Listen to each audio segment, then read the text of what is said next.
Hello friends, welcome है literature classes में। आज हम डिस्कस करेंगे गाइस जो हरियाणा जॉब या हम कहें हरियाणा में जो टीचर की जॉब के लिए क्या क्वालिफिकेशन चाहिए और क्या उसका प्रोसेस है।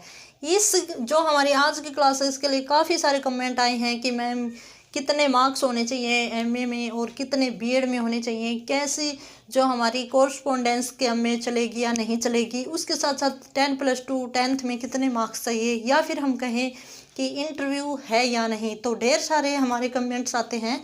तो गाइज मैंने सोचा कि क्यों ना एक क्लास बना दी जाए जिससे आपके सारे डाउट हैं वो क्लियर हो चुके। तो गाइज यहाँ हम डिस्कस करेंगे कि हरियाणा टीचर जो जॉब है उसके लिए हमारी जो क्वालिफिकेशन है वो क्या होनी चाहिए और जो प्रोसेस है वो क्या रहेगा। तो लेट्स से मेरे साथ बने रहिए। यहाँ हम बात कर लेते हैं कि हरियाणा ने 2019 में, गाइज एक बार स्टार्टिंग से बात कर लेते हैं। 2019 में अब वैकेंसी निकाली थी पीजीटी लेक्चरर की, ठीक है।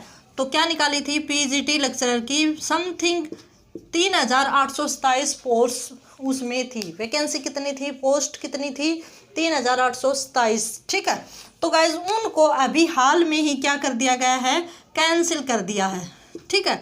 और कैंसिल करने के बाद जो भोपाल सिंह खत्री है उन्होंने अपना वक्तव्य या हम कहें विचार व्यूज रखे थे कि जो हमारी फैब है उसके लास्ट तक री ऐड कर ली जाएंगी, इनको कैंसिल करके फिर से रिक्रूटमेंट निकाली जाएंगी, जिसमें जो हमारी वैकेंसी हैं 3827 वो तो आनी है, लेकिन उसके साथ साथ कुछ न्यू वैकेंसीज भी निकाली जाएंगी। जैसे हम बात करें जो कि हमारी जियोग्राफी की है, पंजाबी की है, म्यूजिक की है, तो इनकी वैकेंसी नहीं आई थी, तो इनकी भी वैकेंसी आएंगी। तो गाइज ये डिपेंड करता है गवर्नमेंट के ऊपर। जो HSSC है वो कंडक्ट करेगी और वही हमें ये बताएगी कि वैकेंसी है वो कब आएंगी, ठीक है।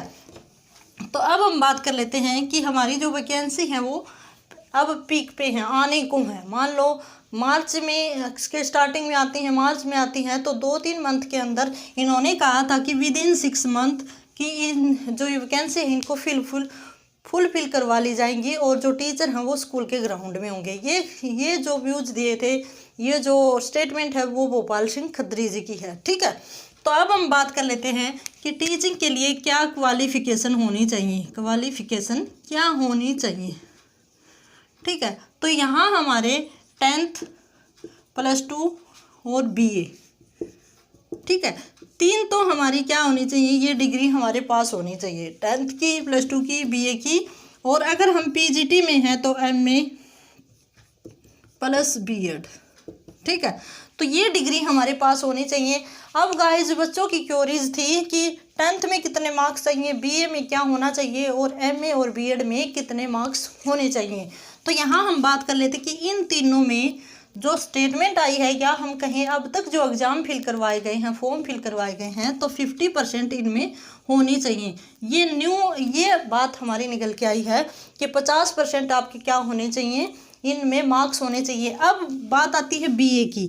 BA में जिस सब्जेक्ट से हम, मान लो मेरा सब्जेक्ट इंग्लिश है, तो ये क्वेश्चन काफ़ी बच्चों का है, इंग्लिश मेरा सब्जेक्ट है, तो जैसे BA first year, second year और थर्ड ईयर, ठीक है।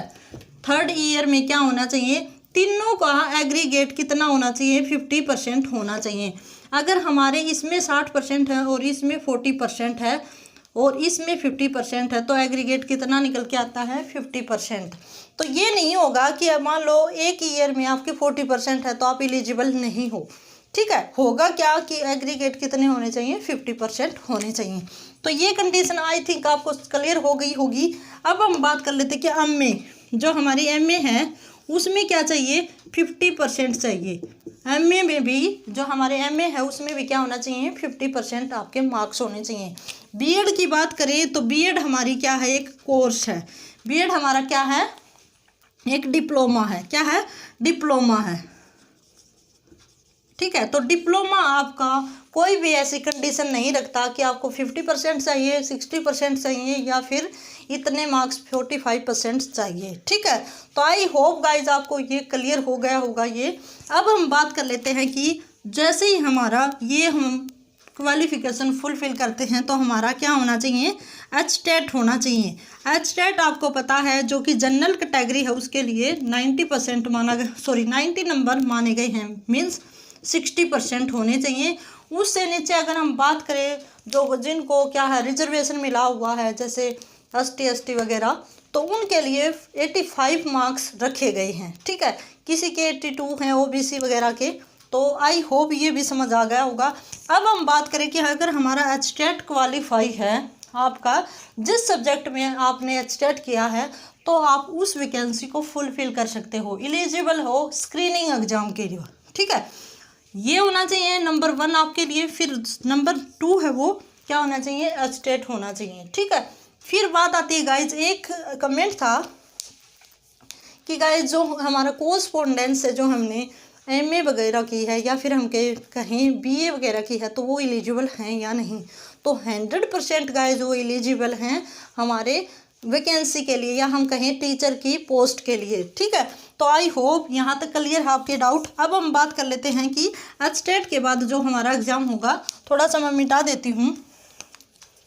HTET के बाद हमारा क्या होगा, स्क्रीनिंग एग्ज़ाम, जो कि बहुत जल्दी आने वाला है। आपको इतना टाइम भी नहीं मिलेगा कि आप रिवाइज कर सकें, तो बी कंटिन्यू, ठीक है। काफ़ी ज़्यादा सिलेबस रहने वाला है। फिर होगा हमारा स्क्रीनिंग एग्ज़ाम। स्क्रीनिंग एग्ज़ाम होगा, उसमें गाइज क्या होना चाहिए, HTET, जिसके पास HTET है वो स्क्रीनिंग एग्ज़ाम दे सकता है। और स्क्रीनिंग एग्ज़ाम है वो कितने मार्क्स का होगा गाइज, 95 मार्क्स का होगा। कितने मार्क्स का होगा, 95 मार्क्स का होगा। जो हमारे सोशल क्राइटेरिया के, या फिर हम कहें जो विदाउट गवर्नमेंट जॉब के, या फिर हम कहें विद फादरलेस जो बच्चे हैं, कैंडिडेट हैं, तो उनके मार्क्स पहले 5-5 रखे थे गाइज। लेकिन अब क्या है कि 5 मार्क्स ही टोटल रख दिए, कि चाहे उसके क्या हो, चाहे वो फादरलेस हो, जॉबलेस हो उसकी फैमिली, ठीक है। तो इन दोनों के कितने मार्क्स रख दिए, 5 मार्क्स रख दिए, ठीक है। 5 मार्क्स से ज़्यादा कोई भी कंडीशन हो या न हो उसको नहीं मिलेंगे, 5 मार्क्स ही मिलेंगे।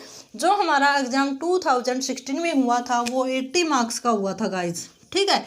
कितने मार्क्स का हुआ था, 80 मार्क्स का हुआ था। और अब कितना होगा, 95 मार्क्स का हमारा एग्ज़ाम होगा, ठीक है गाइज, जिसमें हमारे 5 नंबर तो ये सोशल क्राइटेरिया के रहते हैं, और 90 मार्क्स में हमारे आपको पता है 30 मार्क्स का हमारा सब्जेक्ट स्पेसिफिक होगा। क्या होगा, सब्जेक्ट स्पेसिफिक, जिसमें हमारा लिटरेचर है वो हमें पता है कि इंग्लिश लिटरेचर जहाँ कहीं ऑल ओवर द वर्ल्ड कहीं भी हमारा इंग्लिश लिटरेचर है तो वहाँ से क्वेश्चन पुट किए जा सकते हैं। साथ ही साथ हमारी इंडियन राइटिंग है उससे भी क्वेश्चन आएंगे।